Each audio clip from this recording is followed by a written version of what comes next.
നമസ്കാരം.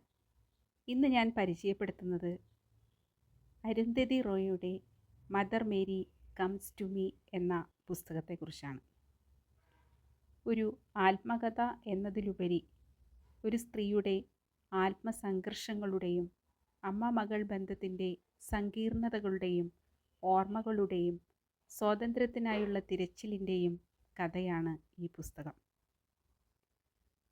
ഈ പുസ്തകം വായിച്ചു കഴിഞ്ഞപ്പോൾ എൻ്റെ മനസ്സിൽ വന്ന ചിന്ത ഇതായിരുന്നു: ഒരമ്മയെ മനസ്സിലാക്കുക എന്നത് എത്ര ബുദ്ധിമുട്ടുള്ള കാര്യമാണ്. പുറമേ നാം കാണുന്ന അമ്മയും അവരുടെ ഉള്ളിലെ മനുഷ്യനും പലപ്പോഴും വ്യത്യസ്തരായിരിക്കും. ആ സത്യം വളരെ സത്യസന്ധമായി തുറന്നു കാട്ടുന്ന പുസ്തകമാണ് Mother Mary comes to me. വായിച്ചു തീർന്ന ശേഷവും മനസ്സിൽ നിന്ന് ഇറങ്ങിപ്പോവാതെ.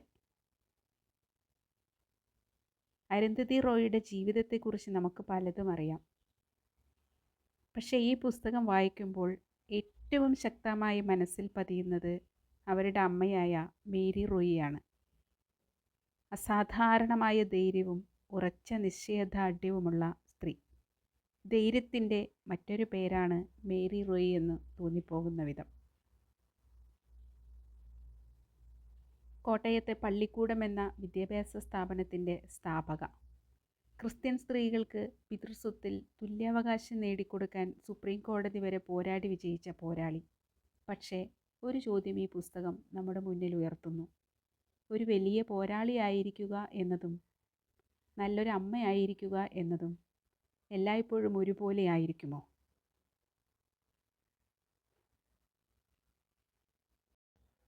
ഇവിടെ മക്കളുടെ ഓർമ്മകളിലെ അമ്മ അത്ര സ്നേഹപ്രകടനങ്ങൾ നടത്തിയ ആളല്ല. അമ്മയിൽ സ്നേഹമുണ്ടായിരുന്നോ? തീർച്ചയായും ഉണ്ടായിരിക്കാം. പക്ഷേ അത് പ്രകടിപ്പിക്കാൻ അവർക്കറിയുമായിരുന്നില്ല. ചില ആളുകൾ അങ്ങനെയാണ്. സ്നേഹിക്കുന്നു, പക്ഷേ പ്രകടിപ്പിക്കില്ല. കരുതുന്നു, പക്ഷെ പറയുന്നില്ല. അത്തരമൊരു വ്യക്തിത്വമായാണ് മേരി റോയി ഈ പുസ്തകത്തിൽ പ്രത്യക്ഷപ്പെടുന്നത്.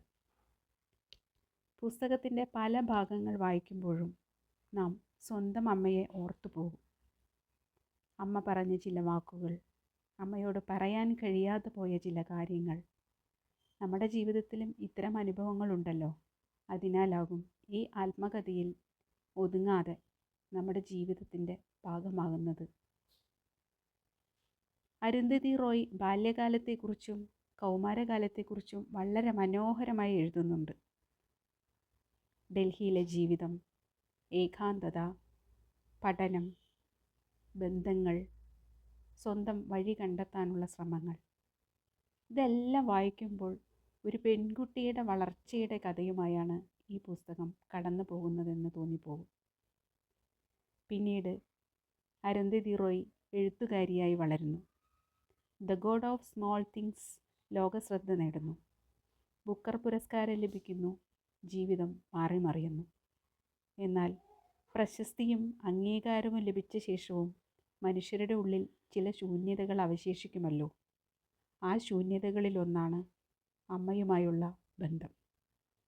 ഈ പുസ്തകം ആ ബന്ധത്തിൻ്റെ ചരിത്രം കൂടിയാണ്. എന്നെ ഏറ്റവും കൂടുതൽ ആകർഷിച്ചത് അരുന്ധതി റോയിയുടെ എഴുത്ത് ശൈലിയാണ്.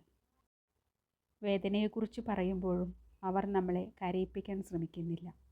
പകരം നർമ്മത്തിൻ്റെ ഒരു ചെറിയ വെളിച്ചം അതിനുള്ളിൽ കൊണ്ടുവരുന്നു. അതിനാൽ വായന ഒരു വേദനയാകുന്നില്ല. നാം ചിരിക്കും, അടുത്ത നിമിഷം നിശബ്ദമാകും, വീണ്ടും ചിന്തിക്കും. ഒരു മികച്ച എഴുത്തുകാരിക്ക് മാത്രം സാധിക്കുന്ന കാര്യമാണ് അത്.